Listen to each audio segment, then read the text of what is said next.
When most people think of Ponzi schemes, they imagine small-time swindlers offering investors high returns on their investments with no underlying plan. However, the history of Ponzi schemes is filled with large-scale scams that have bilked unsuspecting investors out of millions or even billions of dollars. Here are 8 of the largest Ponzi schemes in history. 1. Charles Ponzi. Charles is rightly the father of the Ponzi scheme. I mean, it must be named after him for a good reason. However, it does not mean he did it first with Jacob Young, Johann Baptiste Blatt, Sarah Howe, and William 520% Miller beating him to it. What made Charles Ponzi stand out among these similar-minded folk was how quickly he raked in the money. Charles Ponzi, an Italian, wanted to capitalize on a potential arbitrage opportunity in the pricing of stamps that could be interchanged between Italy and the United States, but sold 400% cheaper in Italy due to post-Great War inflation. The problem was that banks rejected his applications and were not looking to loan him money, which prompted him to set up a stock company to raise money from the public. He promised to double their investments in 3 months and later 50% in 45 days. It is said that nearly 75% of Boston's police officers invested their money with Charles, and sometime in late July of 1920, he made as much as $1 million in one day, and an estimated $15 million in just 8 months. 2. Bernard "Bernie" Madoff. Bernie Madoff, the same one from the movie Wizard of Lies, made off, pun intended, with nearly $65 billion in investor money. Yeah, you read that right, making this the largest Ponzi scheme, defrauding celebrities like Steven Spielberg, pro baseball player Sandy Koufax, and actor Kevin Bacon, to name a few. Bernie's establishment also defrauded banks like Japan's Nomura Holdings, HSBC Holdings, and the Royal Bank of Scotland. Ordinary people were not spared, as he defrauded thousands for over 17 years. 17 years is quite some time. You would expect authorities would have gotten wind of what went down with Bernie's investment securities, but they did not, and not for lack of trying. The SEC had already investigated the establishment 8 times before, but he ran a very tight ship unknown to his family and friends, with new information still coming out to this day. It hit the fan when Bernie, who passed away in jail in April 2021, serving a 150-year sentence for money laundering, security fraud, and other felonies, could not pay out $7 billion in investor money during the global recession of 2008. 3. Lou Pearlman. Lou Pearlman was one of America's biggest record producers at a time with a Midas touch for transforming boy bands as he did with NSYNC and Backstreet Boys. These days, he is more famous for running the largest and longest Ponzi scheme in U.S. history over his brilliance in managing the boy bands. He used the traction from the success of his boy bands to get people to invest in 2 entirely made-up companies, Transcontinental Airlines Inc. and TransCon Records, under the parent company Transcontinental International Inc. He claimed they were all insured and approved by the Federal Deposit Insurance Corporation, FDIC, which turned out to be false. In February of 2007, the smokescreen on his operations was lifted, and regulators possessed his companies, having discovered it was one big sham. Lou was sentenced to 20 years in jail after he pleaded guilty to making false statements, money laundering, and conspiracy. He had defrauded investors to the tune of $1 billion, with nearly $300 million still unaccounted for today. 4. Sergei Mavrodi. Sergei Panteleyevich Mavrodi is the father of the infamous MMM pyramid scheme. While the amount reported to have been schemed off is paltry compared to others on this list, it makes an appearance because of the frankness of this scheme.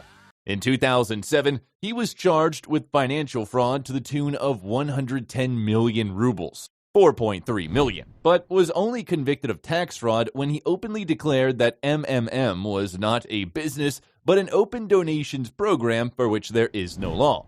Sergei declared MMM bankrupt late December in 1997 and went on the run before he was arrested in 2003. He was later sentenced to 4.5 years in a penal colony and fined $390. In January 2011, our Russian financial fraudster was back at it again, this time rebranding the scheme into MMM 2011, where he stated it was a pyramid and was asking investors to purchase Mavro currency units to topple the current financial system. 5. Alan Stanford. Alan Stanford, formerly Sir Alan Stanford of the Stanford Financial Group, is a former financier holding dual citizenship in Antigua, Barbuda, and the United States. Stanford was under investigation by the SEC, FBI, and the FIRC, and the Florida Office of Financial Regulation when they found his company consistently giving investors higher than market returns. Under the directives of the SEC, federal agents raided the Stanford financial offices in 2009 and charged Stanford with massive ongoing fraud. It was reported that Stanford tried to flee the country the day his offices were raided, but could not because the private jet service he was looking to hire would not accept credit card payments from Stanford. He hid with his girlfriend close to Virginia, where he was served civil papers, as they often do, before bringing up criminal charges.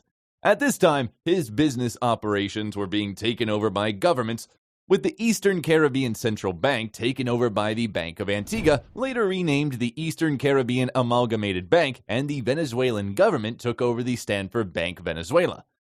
6. Gerald Payne. The working principle of a Ponzi scheme is taking advantage of people. Still, only a few hit as many lows as Gerald Payne and his cohorts did with Greater Ministries International. They ran an affinity fraud where they distorted Bible teachings, citing scriptures and holding sermons to convince churchgoers to give away millions of dollars with the expectation that it would be doubled in a fraudulent double your blessings program. It stopped being God's plan when the IRS shut them down due to suspicious bank activity. At the time, it was the largest Ponzi scheme, carting away nearly $500 million from unsuspecting churchgoers and using some money to bribe church leaders around the United States. Payne and his cohorts were handed out life sentences from 12.5 years to 27 years, with Gerald Payne bagging all 27 years.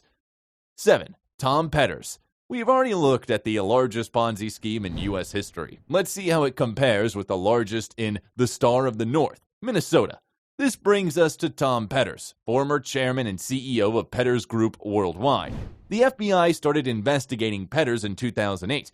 They searched his home in Wayzata and raided his company headquarters in Minnetonka.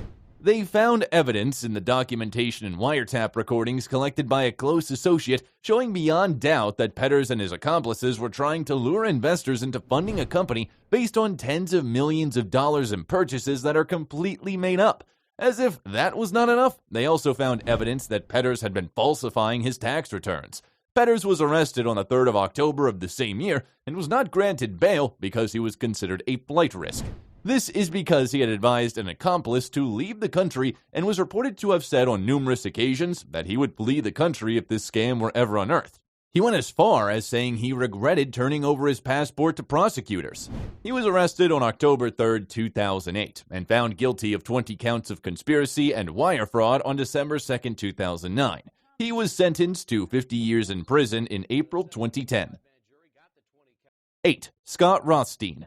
Shocker, it is not always the finance guys. 8 out of 10 times you have disgruntled, disbarred lawyers making decisions they will soon regret. This is the case of Scott Rothstein, former chairman and shareholder of the now discontinued Rothstein Rosenfeld Adler law firm. Rothstein defrauded investors in this firm by selling them fake settlement claims, promising they would get a nice payout whenever the case was settled. Unknown to them, most cases were made up, and they signed up for a $1.2 billion Ponzi scheme.